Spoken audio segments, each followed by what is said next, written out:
Hey guys. Let's see here. Hey guys, TL Branson here. It's been a while since I've done a video. Today I'm going to be talking about Red Rising. I've got the book here, the first book, Red Rising. I'll be talking about the whole trilogy though. And just a heads up, there will be lots of spoilers to follow. This is a different review format than I normally do. My blog has my spoiler-free reviews on these videos. I'm just going to talk about how I feel about the book. And I'm going to be talking about key points throughout the book. And so, of course, by nature, things are going to come up that are kind of spoilery. So, just so you know, if you're expecting to not be spoiled, this isn't the video for you. Only watch this video if you've watched the series and you're just interested to see what I have to say about it. So, we're going to go ahead and get started. Red Rising, of course, is the first book in the series. There's a trilogy out, and, well, there's a total of 5 books that are out, but Red Rising is a trilogy. So the first book, Red Rising, second book, Golden Sun, and the third book is Morningstar. I've finished those 3. I have not gone on to Iron Gold yet. I do have both Iron Gold and Dark Age, or whatever the last one is. I haven't even paid attention to that title. I do have both of them in Audible, but I have not started them yet. But Red Rising, just to share my thoughts on it, the very first thought that I came across while listening to this book, Chapter 1, Chapter 2, something like that, they mentioned that Darrow is 16 years old. And the guy who is voicing the audiobook, he's like some 30, 40-year-old guy, probably, I don't know how old he is, and he's got a thick Scottish accent, so it just seemed really, really odd to me at first that they've had this middle-aged guy playing a 16-year-old character in the audio, and I had a huge disconnect right up front with that. It kind of reminds me of the Scottish accent. If you've ever seen the Scottish lady, do the wonky donkey, she opens up the book and she starts to read the book to her grandson. It's, I was walking down the road and I saw a donkey. Hee-haw! He only had 3 legs. He was a wonky donkey. She says. So, anyhow, that's kind of the tone of the voice that you get the whole book with the audio versions of Red Rising, except for it's a thick Scottish accent of a deeper voice, deeper, more, middle-aged masculine voice, rather than a teenager that he is. And so it was a little bit off-putting. Anyway, the story starts out, and very quickly there's some background that's normal for most books. And chapter 4 or 5, it gets pretty interesting. Darrow's wife is killed. Of course, that's another point there. Darrow has a wife, mind you, and this is all part of the building up the story. I mean, I love Red Rising, let me tell you that. Love this whole series. But at first, it was just a little jarring to see a 16-year-old and the people in his community, like his uncle Neril is 35 or something, and he's old, and most people don't live that long, and so of course 16-year-olds are going to be marrying because their lives are significantly shorter than ours, just the harsh lifestyle with which they live and that sort of thing. And so anyway, Darrow's wife dies, and it's kind of like the pinnacle moment for him to push forward with her dream of a better future for the Reds.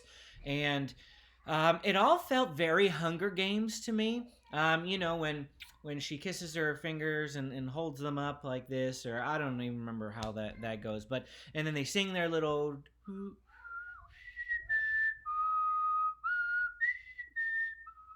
whatever it is they do, that it felt very kind of, let's bond behind her. And then how they put Katniss all over the TV doing her promo videos or whatever they're called. They video record Darrow's wife dying, and they broadcast it across the HC, and it's played thousands and thousands of times, and her song that she sings, which, by the way, in the audio version is awesome. I love the song that they do, that Philip Gerard Reynolds, or whatever his name is, I don't know, Tim Gerard or something. I'm sorry, I did not look up this stuff ahead of time. I'm going off the cuff here, just for fun.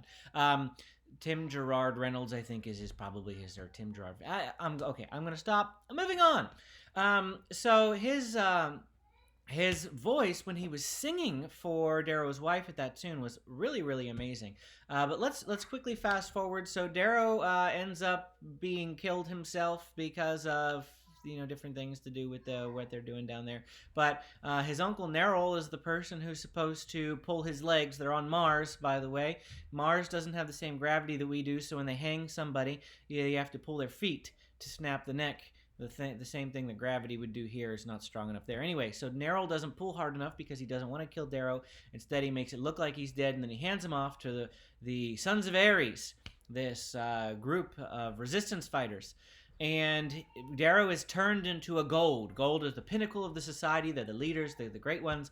And he's turned into this gold. And, all of that's kind of fascinating, I guess. I wasn't super thrilled. The concept of somebody being made from a weakling into a strong person, that's just all very Captain America. I mean, I felt like there were a lot of things being taken from here or there. And that's all fine. We all get inspiration from different places. But I was not impressed. Anyway, halfway through the story, we get to the arena, which again is very Hunger Games, very battle-orific. They're in this arena. The houses are fighting against each other. And that's when it really started to get interesting to me. I was like, wow, this is pretty awesome. Things are going on. And of course, we find out Darrow is in this house that got absolutely nothing when everybody else got all sorts of resources and benefits. And so they're left to fight and duke it out. But of course, there are three main people in the story that all get nicknames. There's Darrow, who gets the nickname of the Reaper because of his sickle-like weapon, his scythe. And that's well and cool. I really enjoyed that. No problem with him being called Reaper throughout the series. It was really kind of fun. Then there's Mustang. And Mustang is called Mustang because she was first seen by Darrow riding a horse, a Mustang. And while, the nickname is appropriate for book one, and I suppose for Darrow to continue using it is all well and fine, but by the third book in the series, by Morningstar, other people who are close to Mustang, who are close to Virginia, is her name, who were, grew up with Virginia, knew her for years and years as Virginia, not as Mustang, and they start calling her Mustang. It just feels really, really weird to me that they would call her Mustang. That would more or less to me seem to be a Darrow term for her, given their relationship. But anyhow, it doesn't really matter one way or another. There's the Reaper and the Mustang, and then there's the Jackal, okay? There's the Jackal.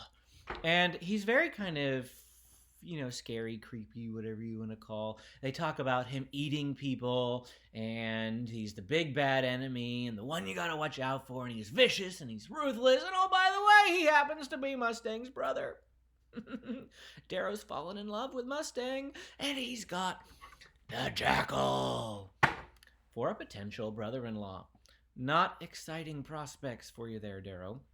But anyhow, the whole aspect of it was amazing. I loved the way that Darrow quickly ascended, but the way that he ascended was very crude-like, and people weren't really wanting to follow him, so he got stabbed in the back the first opportunity that he could, and then Mustang helped him realize there was a better way, because the way he was going about the rebellion was the wrong way. Now he discovered he needed to inspire loyalty rather than come out with a force of power. They didn't need another gold. They had plenty of golds. They needed somebody who was different from them, and they all rallied behind him. Even Pax, who Darrow and Pax were like mortal enemies there at one point, and Pax became one of the best, most awesome characters until the Jackal killed him, of course, which is just absolutely downright ridiculous. I wish that it kept Pax in a little bit more, but anyhow, we're moving on. I loved the ending of Red Rising, especially how Darrow stormed Mount Olympus. Wasn't that just awesome? For him to use his sneakiness to kill a proctor and then take those grab boots and storm Olympus and take them all by surprise, do something that nobody has ever done before. Darrow, hats off to you. That was amazing. That was awesome. And you, Pierce, of course, you're the person who wrote it. Fantastic. It was brilliant. I could not have thought of a better way to end that book. It was just pure amazingness.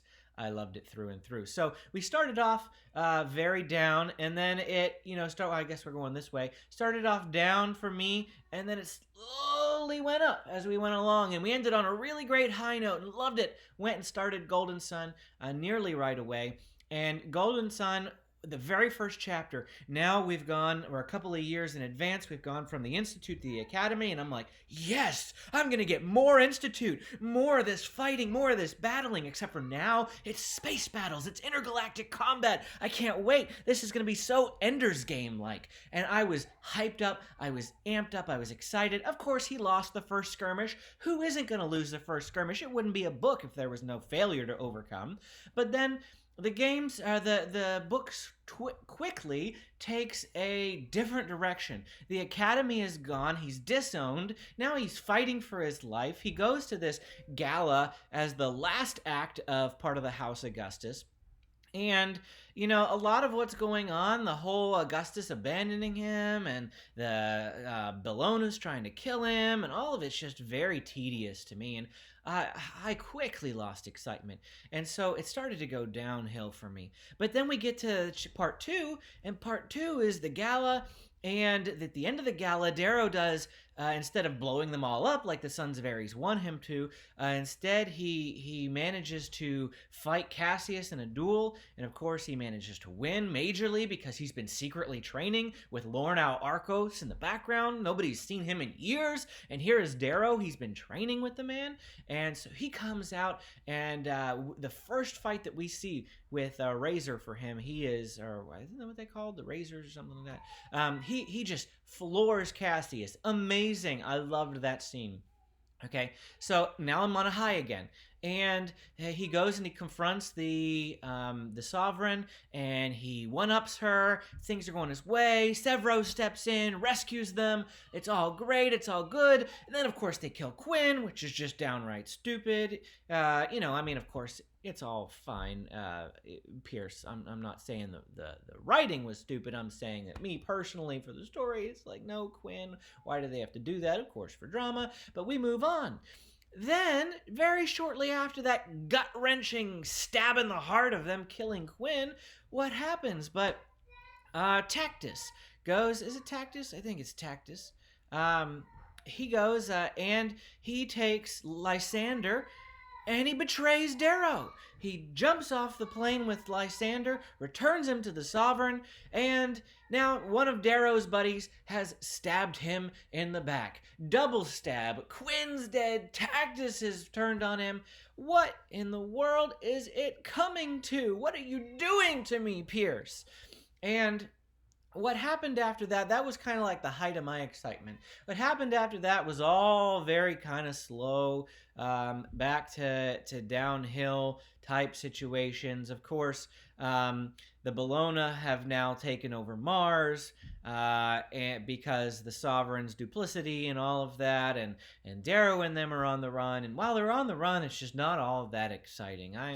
I'm telling you, the stuff that goes on, I mean, okay, so it was pretty nifty, the battle there, when Darrow shot himself out of, like, the escape tube or whatever it is, and landed on the deck of the Sovereign's capital ship and took the whole ship, renamed it the Pax. That was amazing! Absolutely awesome. Loved it. But everything after that was just kind of so-so. You know, whatever. Until they get to the point where they're going to attack Mars. And they're going to do an iron rain. And that's when they shoot everybody down in these little iron, you know, suits or whatever. And there's tons and tons of iron people flying through the sky in iron rain to conquer Mars. And they're going to take Mars back from the Bellona. And of course, there's all drama and there's excitement all wrapped up in that. And it's amazing. And Darrow comes out victorious. Woohoo! But then, guess what? You guessed it. The Jackal steps in and betrays Darrow. And what happens? Lots of people die. Darrow manages to stay alive. And the book ends! The book ends right there. Okay? It was 12:30 in the morning when I finished, and I was like, are you kidding me? Now I have to start the next book. So I scrambled, and I grabbed the ebook from... I grabbed the ebook from the library because while I'm reading in the middle of the night, I'm not listening to the audiobook, especially not when I'm trying to go fast. So I grabbed the ebook very quickly, and I plow into Morningstar, and an hour and a half later, it's 2 a.m. I have to get up to go to work at 6, and I'm like, what am I gonna do? This is so exciting. This is so awesome. I could not put it down, but I had to. So before I get into Morningstar, I should recap my experience with Golden Sun. So I started off high because I was excited about Chapter 1, but then it quickly went downhill. And then when Part 2 rolled around, and I went back uphill. And then it got boring again and went downhill. And then at the end, it went uphill again. So it's kind of like a roller coaster for me, up, down, up, down, up, down. And then we get to Morningstar, and everything is just straight uphill, straight uphill, straight uphill. I am loving every single minute of it. I think that the first 30 to 40% of Morningstar, the rescue and the excitement of trying to reestablish Darrow, and the fights between Darrow and Severo, because it's been a year and Severo's been leading everything on his own, and he's been kind of running around with a chicken with his head cut off, and Darrow comes back in, and he admits he doesn't really know what to do, but he's got a better idea than Severo, and he tries to tell Severo that, and Severo's not having any of it, so they get into some spats and some quarrels that make things a little bit interesting there. But that's all super, super exciting. And I think the point that it started to go downhill for me was when Darrow and Mustang are reunited. I was waiting for this point the whole time. Darrow and Mustang being reunited, the amazing feeling that's going to have. And it fell flat. Mustang just ran away pretty much without saying so much as a word. And of course, their other friends, Darrow's taken prisoner because they don't know what's going on, and they're not seeing reason, and so they end up running away, and they go to find Lornal Arkos to try to recruit him to help them out. And I don't know, somewhere around that part for me, when they were starting to do all this space traveling from one place to the next, and again, the space travel sequences are just kind of boring to me. Everything started to go downhill. I found myself not really caring about what was going on until right around the 70 to 75% mark. And of course, I've left out a key part that I forgot about. Of course, at the end of Golden Sun, Roke, another one of Darrow's friends, stabs him in the back because Pierce likes to have Darrow's friends stab him in the back. But not just that, okay? Pierce likes to have Darrow's friends stab him in the back, only for Darrow to come to the point where he allows them a chance at redemption, and then they die. Okay? I want them to have redemption. Tactus, or I think his name was Tactus. I don't know. It's been so long that been so long. It's been like 2 weeks. But I've read a lot of books in those 2 weeks, and my brain has just, But Tactus has a chance at redemption, and then what happens? Somebody kills him. I don't even remember who killed him. Severo, I think, or whatever. Somebody kills him. And then, of course, oh, you know what? No, it wasn't him. Tactus was Lorne killed Tactus, right? Right? It was Lorne who killed Tactus. Maybe they had Lorne. I really don't remember the details of all these things. Anyhow, Lorne killed Tactus. Is that right? Sounds right. Yes. Okay.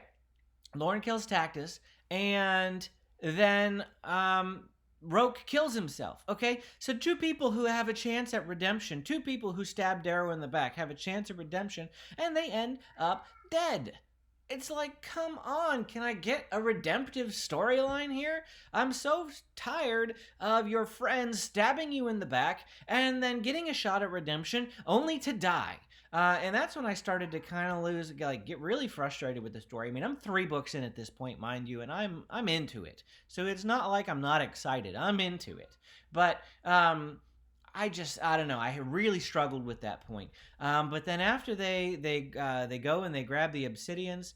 Oh, you know what? Yeah, Lorne was in Golden Sun. Of course. So see my brain? Lorne was in Golden Sun because, of course, they killed Lorne, too. They killed Lorne at the end of Golden Sun. Sheesh. But, so the one that I'm thinking of then for for Morningstar is when they're on the ice planet, they go and they recruit the obsidians. And that's probably the point for me when it started to go up again. But the last little bit of Morningstar I loved, was absolutely floored with it. Okay, so I love the redemption finally after having two people stab him in the back and only then to go on and get killed. Cassius, who stabbed him in the back way, way, way back when over the grudge of something that Darrow couldn't even help, mind you.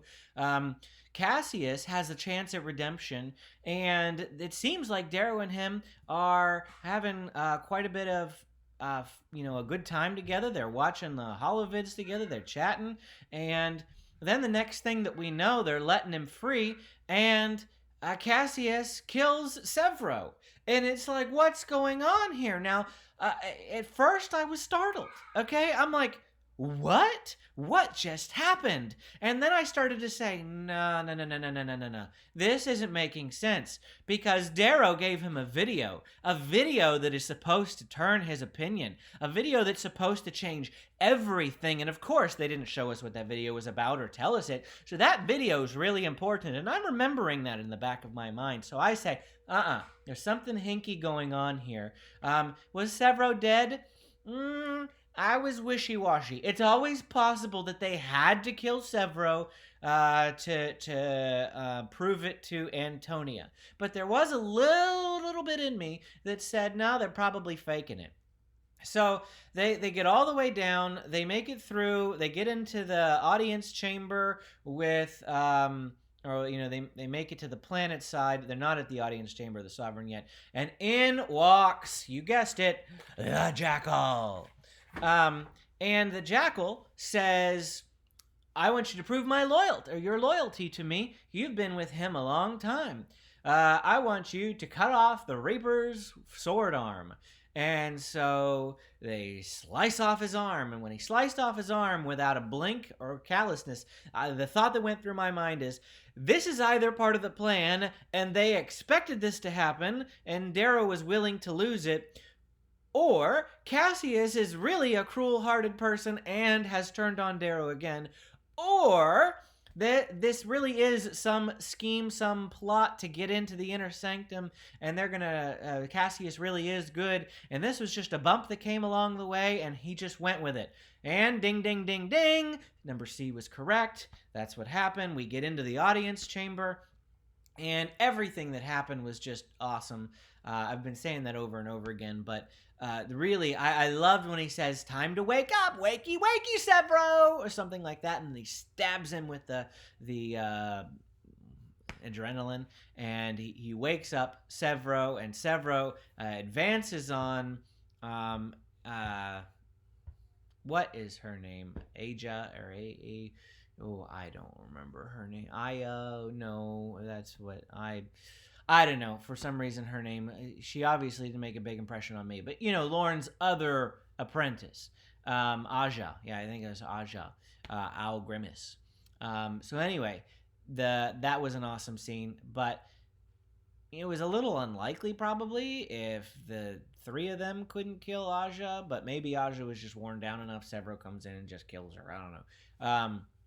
But interesting, turn of events. And then, of course, those nuclear bombs they've been talking about, and the Jackal's got them all over the planet, and he's blowing them up, and they used that key point to turn the Sovereign's armies for the good, because they don't want the planet to blow up. And then they go in and the chambers, and Mustang queens herself as the Sovereign, and she's got the scepter and all that, and obviously she's carrying around the head of the Sovereign. She's got those two artifacts, the scepter and the head of the Sovereign, and then they all bow to her. And this is we're on the downhill of the climax now. You know how it works. I mean, I'm still on cloud 9. My adrenaline's running high. I'm super excited. I'm flying through the book. It's not like I am on the downhill, just the story's on the downhill.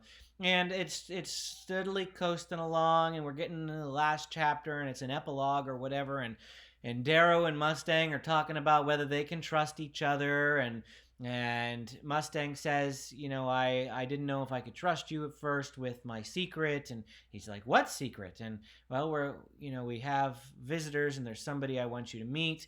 And a planet or a ship comes down, and all his friends get off the ship, and they're all happy-go-lucky. And then Darrow's mom walks off the ship, and who is she carrying but Darrow's son, 1-year-old son? And I'm like, what? Did not see that coming at all. That was awesome. Excellent surprise there. Even though I was able to somewhat foresee Darrow's plan once it got into motion with going into the Sovereign, I did not see Mustang and Darrow's son in that picture. And so, excellent way to end the trilogy. Absolutely loved it. This whole series was fantastic. Now, I've done it the last few books, so I've got to do this one. This is how it started for me, way up. Way up, up, up, up, up, up, up, up, up. We went up, and then it went down real fast. And then it started to go up, up, up, up, up, up again, and we ended on a high note. So those are kind of me and my views of the three books. The three books together, what's my favorite of the three books? You know, I don't know. Probably the first book, but only because I absolutely loved the arena scene, and I want more books with competitions and more books with arenas like Hunger Games and the Selection series and Spin the Dawn and Red Rising. I love this competition elimination type thing. In fact, after watching that, I immediately started watching Survivor again. I didn't get into Survivor right away. So by the time they were on like season 33 or something is when I started getting into Survivor. So I started with the old seasons. I watched like 10 of them and got bored with it because it was the same format over and over again. After Red Rising, I jumped back into Survivor because that's what I want more of, competitions and that sort of thing.